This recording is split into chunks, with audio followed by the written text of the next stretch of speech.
Vous avez dit que le gouvernement avait choisi d'aborder des sujets sur lesquels tout le monde est d'accord. La PMA, ce n'est pas le cas. Est-ce que c'est courageux de la part de l'exécutif d'aborder ce sujet très sensible et clivant? On se rappelle bien sûr des débats qu'il y avait eu sur le mariage pour tous.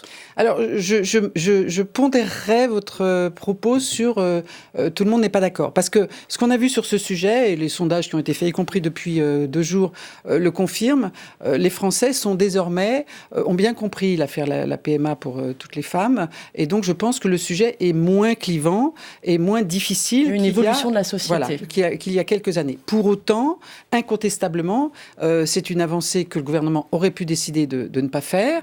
Je lui souhaite quand même bon courage. Parce que mais peut-être en reparlerons-nous, lorsque nous avons eu un débat il y a quelques jours sur la question de l'IVG, on sent quand même que sur les questions qu'on qualifie un peu rapidement de sociétales, c'est assez compliqué. Alors, je pense que sur la question de la PMA, tant mieux, très bien que Emmanuel Macron décide de tenir ses engagements de campagne. Vous y êtes personnellement favorable. Absolument favorable, personnellement, politiquement et collectivement. Et c'était un engagement de François Hollande qui n'a pas pu mener jusqu'à son terme. Oui, mais parce que je pense que vous vous rappelez, tous les Français se rappellent de la façon très compliquée dans laquelle l'évolution s'est faite sur la question du mariage pour tous. Mais ce que je veux dire, c'est que même si nous aurons sans doute du coup à évoquer lors des textes sur la bioéthique un certain nombre de sujets dans la PMA, très bien. Je pense, et j'en termine, qu'en annonçant cela, Édouard Philippe s'adresse à sa propre majorité. C'est-à-dire qu'au sein du groupe de La République En Marche à l'Assemblée, pour diverses raisons, ce sujet de la PMA était devenu un sujet central et que la dislocation éventuelle de sa majorité à l'Assemblée guettait.